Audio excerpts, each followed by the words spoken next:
Прывітанне! Рады вітаць вас на слаўнай шчорсаўскай зямлі, старонцы з багатай гісторыяй, славутай культурай і вялікай духоўнай спадчынай. Шчорсы – вёска вядомая з далёкай даўніны. Упершыню нам упамінаецца ў метрыцы Вялікага княства Літоўскага ў 1417 годзе. Гэтае месца было калісьці своеасаблівым зямным раем.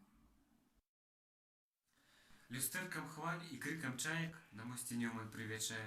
Тут ціхаю, мернаю хадою прайсціся можна над вадою, пабыць з душою в адзіноце, адбыўшы клопат на рабоце, і заглянуць у сутарэнні часоў другога вымярэння. Бываючы ў Шчорсах, нельга абмінуць увагай рэшткі палацава-паркавага комплексу Храптовічаў. Варта пакланіцца памяці загінуўшых у гады Вялікай Айчыннай вайны ля абеліска у цэнтры вёскі і брацкіх магіл у парку. Шырокую вядомасць амаль па ўсёй Еўропе шчорсы набылі ў другой палове 18 стагоддзя, дзякуючы дзейнасці Іахіма Літавора Храптовіча. Граф Храптовіч гаспадаркай быў у Еўропе прыклад яркі. Прымяняў севазвароты, павялічыў намалоты, акультурваўся на жаці, а бываючы ў хаце, клапаціўся і аб людзях, навучаў, як лепей будзе. Іахім Літавор са славай займаўся дзяржаўнай справай. Быў наш граф міністр асветы і нямала дбаў пра гэта. Школу ў Шчорсах адчыніў, каб народ дзяцей вучыў.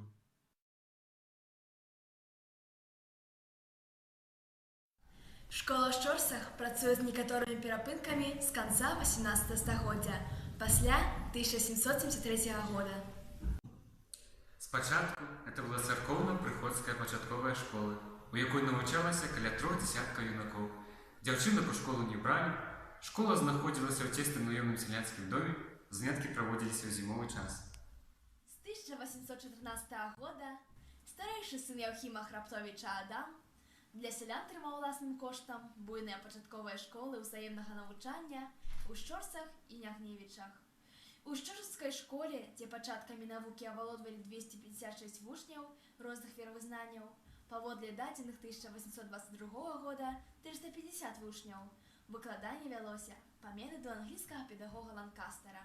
Школа лічылася ўзорнай. Акрамя атрымання элементарных ведаў, дзеці вучыліся на старастаў, пісарчукоў, эканомаў.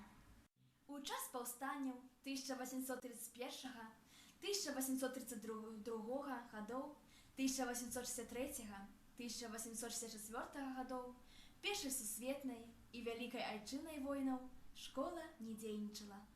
З верасня 1944 до 1979 года школа размяшчалася ў будынках былога графскага маёнтка. Так выглядае наша школа зараз. Калі глядзець на Шчорсы проста, цяпер ад Нёманскага моста, то можна ўбачыць нашу школу. Сярод слупоў і дрэваў голых.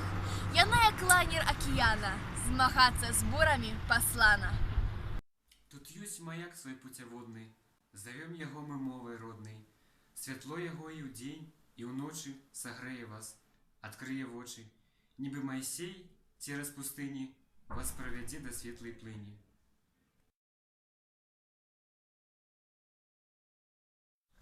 І граф, і сын яго спрадвеку збіралі тут бібліятэку.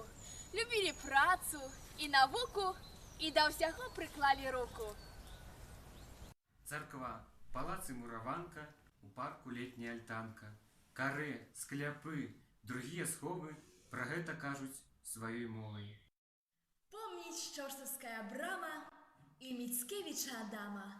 Нашых шчорсаў даля кляды навявалі яму дзяды.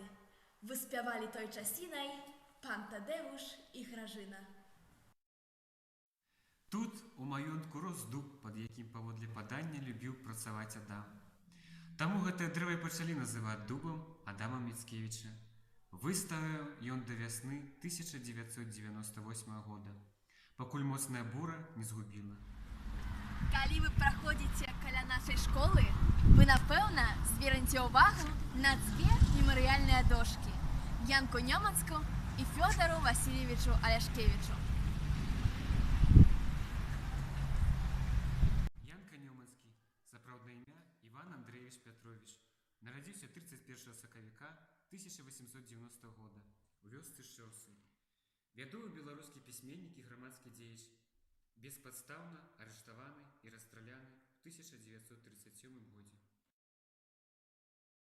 У звычайнай сялянскай сям'і у невялікай вёсачцы Балотца 5 мая 1936 года нарадзіўся будучы прафесар, доктар медыцынскіх навук, заслужаны дзеяч навукі, галоўны нейрахірург краіны Фёдор Васильевич Аляшкевич. Добра памятаюць у нашай мясцовасці прафесара Івана Івановича Котлера, былога дырэктара школы і таленавітага паэта Івана Серафімовича Паддубіцкага, урыўкі з твораў якога мы сёння вам чыталі. Добрай традыцыяй у нас сталі святкаванні каляд, шчорсаўскія хрыстаславы, масленіцы. Прыязджайце да нас у Шчорсы, не пашкадуеце. З прыродай зліўшыся душою, мы едзем далёка за мора. Чужыя глядзець гарады, шукаем скалістыя горы, азёры крыштальнай вады. І часта, так часта бывае, што мы ў сумятлівым жыцці мінаем і не заўважаем красу сваіх родных мясцін.